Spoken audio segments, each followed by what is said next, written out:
Je viens de finir ma recette du jour, la tarte tatin. En ce moment, il n'y a pas à dire, vraiment, j'adore ça. Et là, ça sent tellement bon, le goût du caramel, des pommes, la pâte feuilletée qui s'est bien développée avec une pâte feuilletée super facile à faire. Là, vraiment, j'adore cette recette. Donc allez, c'est parti, nouvelle vidéo.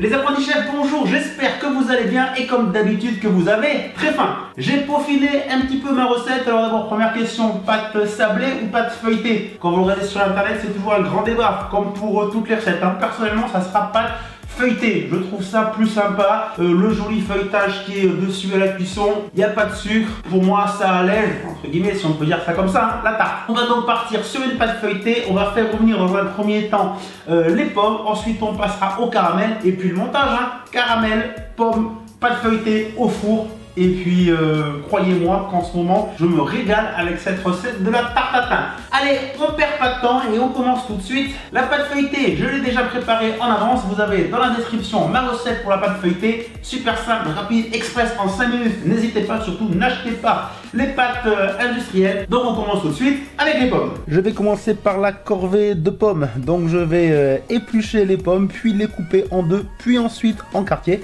Et je vais enlever les pépins, donc bien les nettoyer. Pour cette recette, j'ai utilisé, je crois, entre 10 et 12 pommes environ. Dans une grande poêle, je vais faire fondre un peu de beurre. Puis quand le beurre est fondu, je vais pouvoir ajouter donc mes quartiers de pommes. Je vais ajouter un peu de cassonade, environ 50 grammes. Pas trop non plus, puis je vais ajouter de la cannelle et je vais faire revenir les pommes pendant environ un quart d'heure. Le but c'est qu'elles commencent à devenir bien fondantes, pas en purée, mais bien fondantes. Ce que j'adore avec cette recette, c'est ça y est, au niveau des odeurs, ce goût de pomme avec du beurre qui commence à caraméliser. C'est juste un régal, on le sait, voilà, on sait qu'on va vraiment se régaler. On passe maintenant au caramel. Ce caramel, on va le faire avec du beurre et du sucre dans une casserole. Rien de plus simple, juste un peu de patience. Dans une casserole, je commence par faire fondre le beurre. Une fois que le beurre est bien fondu, je vais pouvoir ajouter le sucre et c'est à partir de là qu'il faut être patient.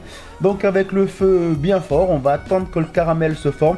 Ça va prendre quelques minutes et le but c'est d'obtenir un joli caramel avec une belle couleur. Puis ensuite, je viens verser le caramel dans mon plat.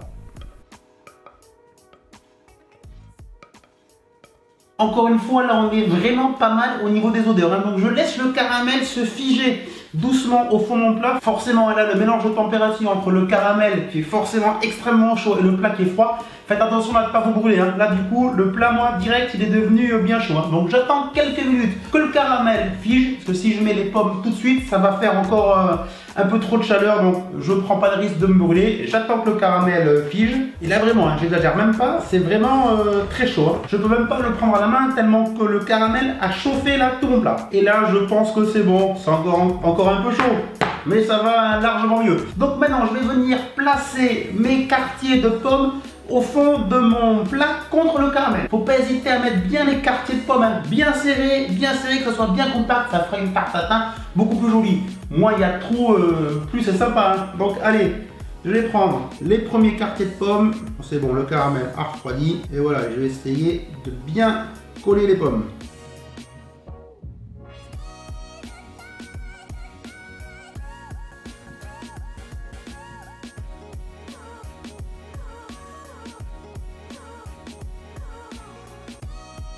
N'hésitez pas à bien passer les pommes pour avoir vraiment une tarte tatin bien compacte, moyen d'espace, mieux c'est. Je vous avais pas montré ma pâte feuilletée que je viens de récupérer au frais. Donc voilà, là encore une fois, je me répète, mais faites vos pâtes maison. Je vous rappelle, vous avez la recette juste dans la description. Peut-être que la première fois, vous n'allez pas avoir vraiment bien le coup de main, mais ensuite, ça ira tout seul et vraiment, vous allez non seulement être fiers, et vous allez encore plus vous régaler. J'ai fariné mon plan de travail, donc cette pâte feuilletée, je vais l'étaler et je vais faire un cercle un peu plus grand que mon plat. Là, j'aime bien avoir une pâte pour la tarte tatin vraiment bien épaisse, que ça fasse un bon développé de feuilleté. Donc là, on est dans la cuisine amateur. Donc on va faire à peu près, voilà, allez, je vais faire un cercle d'à peu près cette taille. Je fais un cercle. J'aime bien le côté rustique amateur. Voilà. Mon bon rond de pâte feuilletée, j'adore. Et je viens recouvrir ma tarte. Donc je recouvre bien les pommes avec la pâte et je vais venir retrousser un petit peu le bord pour faire des bords, voilà, bien épais qui vont bien gonfler à la cuisson. Et très important, au milieu, je vais faire une petite cheminée. Voilà, la pâte feuilletée bien généreuse par-dessus. J'aime vraiment quand il y a une bonne épaisseur. Je pense que ça va vraiment être très gourmand. Donc je récapitule, vite fait comme ça, vous avez vu. C'est pas compliqué. J'ai fait revenir mes pommes dans le beurre avec un petit peu de sucre, de la cannelle, le caramel au fond, mes pommes, la pâte feuilletée. La petite cheminée là, on n'oublie pas, c'est important pour que la vapeur qu'il va y avoir à l'intérieur puisse s'évacuer. Je préchauffe le four à 180 degrés et c'est parti au four. On surveille la cuisson comme d'habitude, mais environ 30-40 minutes. 40 minutes de cuisson, du coup pour moi, regardez-moi cette tuerie. Je viens tout juste de la sortir du four, alors là on va attendre 5-10 minutes que ça se refroidisse et puis on va venir la démouler en la retournant avec un plat. Hop. Alors ce qui est important là, c'est que souvent les pommes ont tendance à rendre quand même pas mal de jus avec le beurre, le caramel, etc. qui a fondu à l'intérieur. Donc prévoit un récipient quand même assez large. Quand on la retourne, il y a quand même pas mal de jus qui coule. Et là on va attendre parce que c'est encore ultra chaud à l'intérieur le caramel. Donc attention à cette étape là. Ne pas se brûler, ça serait quand même dommage. Donc j'attends environ 5 minutes. C'est maintenant qu'on va retourner la tarte. Un torchon si c'est chaud, ma plaque. Et voilà. J'ai le jus qui coule, c'est normal. Je vais démouler. Une fois que j'ai enlevé tout le jus avec du papier absorbant, mais la tarte tatin est terminée. Je l'ai mis dans un plus joli et plus grand plat de présentation. Alors c'était un peu petit. Donc voilà, au niveau des odeurs, on est bon, les pommes qui sont bien cuites, qui sont fondantes et encore un petit peu fermes. Si vous les voulez intégralement bien fondantes ou un petit peu fermes, tout est question de cuisson au début, quand vous les faites pré-cuire. Les apprentis chefs, je sais pas ce que vous en pensez, mais est-ce que comme moi vous êtes fan de la tarte tatin? N'hésitez pas, dites-moi en commentaire ce que vous pensez de cette tarte tatin. Il paraît qu'on peut faire des tartes tatin aussi à la poire, voilà, qui sait un jour, pourquoi pas. En attendant, ça on va le laisser refroidir, la tarte tatin se déguste. Juste tiède, c'est encore vraiment meilleur. Si ce n'est pas encore fait, je compte sur vous. Un petit pouce bleu pour soutenir les vidéos. Abonnez-vous à la chaîne YouTube si ce n'est pas encore fait. Et puis nous, on se donne rendez-vous comme d'habitude très vite avec une nouvelle vidéo. Ciao tout le monde, bye bye.